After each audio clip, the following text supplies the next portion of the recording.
Bangunan ini bukanlah sebuah monumen biasa, melainkan simbol sejarah perjuangan dan kebanggaan bangsa Indonesia. Presiden pertama Republik Indonesia, Insinyur Soekarno, mempunyai gagasan untuk membangun sebuah monumen yang dapat melestarikan semangat perjuangan bangsa Indonesia dan memberikan kepada bangsa sebuah landmark yang dapat dibanggakan seluruh rakyatnya sebagai penanda Indonesia baru. Usai peringatan Hari Kemerdekaan pada tanggal 17 Agustus 1954, dibentuklah Panitia Tugu Nasional yang diketuai oleh Sarwoko Martokusumo. Beberapa bulan kemudian, tepatnya 17 Februari 1955, sebuah sayembara digelar secara terbuka untuk mencari rancangan Tugu Nasional terbaik. Sayembara pertama disambut meriah oleh masyarakat. Terhitung 51 peserta yang berpartisipasi, namun tidak ditemukan pemenang pertama. Pemenang kedua diraih oleh arsitek Frederick Silaban. Karena belum ditemukan rancangan yang memenuhi syarat, maka pada tanggal 10 Mei 1960 diadakan kembali sayembara kedua dengan kriteria tugu sebagai simbol pengagungan kelaki-lakian berupa tiang atau cagak. Namun dari 222 peserta, hanya 136 rancangan yang diterima. Di sayembara kedua kembali tidak ditemukan juara pertama. Pemenang ketiga diraih oleh dua regu dari mahasiswa ITB. Untuk memecah kebuntuan, maka Presiden Soekarno memutuskan membentuk tim arsitek jempolan pilihan presiden. Presiden menunjuk arsitek Silaban dan Sudarsono untuk memvisualkan rancangan final Tugu Nasional. Pada awal tahun 1961, arsitek Silaban dan arsitek Sudarsono mulai merancang Tugu Nasional bersama Presiden Soekarno.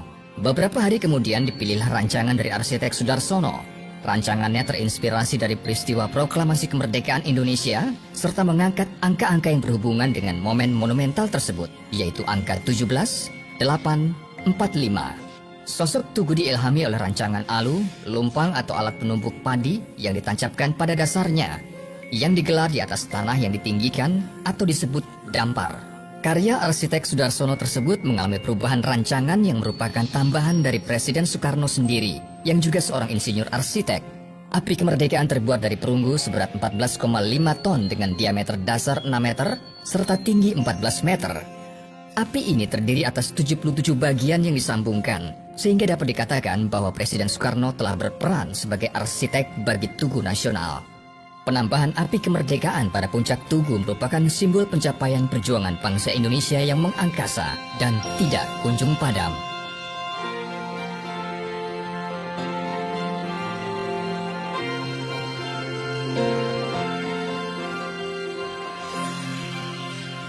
Perubahan juga terjadi pada dimensi tugu.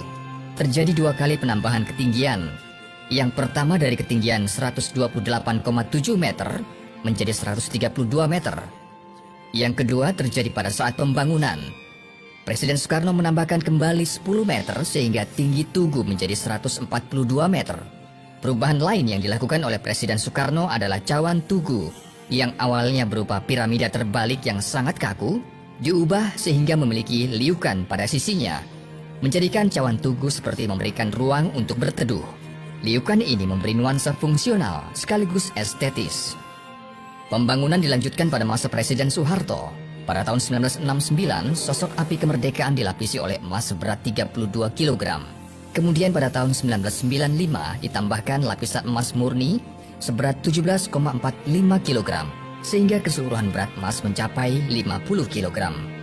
Monumen nasional ini akhirnya dibuka untuk umum pada tanggal 12 Juli 1975. Dengan merujuk pada konvensi sebuah monumen, yaitu adanya tugu, monumen dan patung pahlawan berkuda, maka Presiden Soekarno menempatkan patung perunggu di Ponorogo di bagian utara pelataran Monumen Nasional yang dibuat oleh pemahat Italia Profesor Mario Pito atas jasa Konsul Jenderal Dr. Mario Pito pada tanggal 17 Agustus 1965.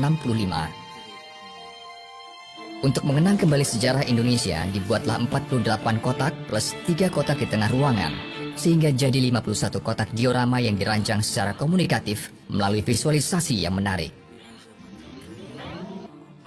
Gerbang Kalamakara di sebelah barat ruang kemerdekaan merupakan ruang bagi bendera pusaka dan rekaman suara Presiden Soekarno mengulang kembali pembacaan teks proklamasi. Ruang kemerdekaan juga memamerkan atribut kemerdekaan lainnya, seperti wilayah kepulauan RI, bendera pusaka Sang Saka merah putih, hingga patung Garuda Pancasila.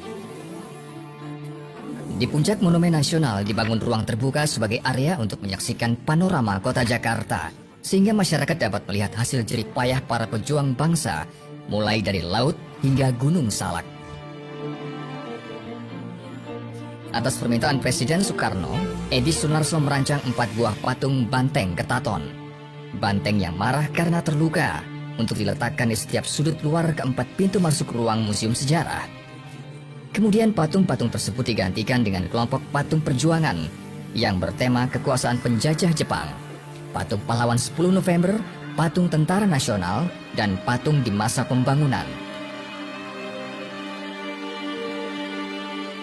Untuk mengagungkan kawasan Tugu Nasional, maka atas perintah Presiden Soeharto, dirancanglah sebuah master plan kawasan khusus melalui SK Presiden nomor 25/1995 dengan Tugu Nasional sebagai intinya.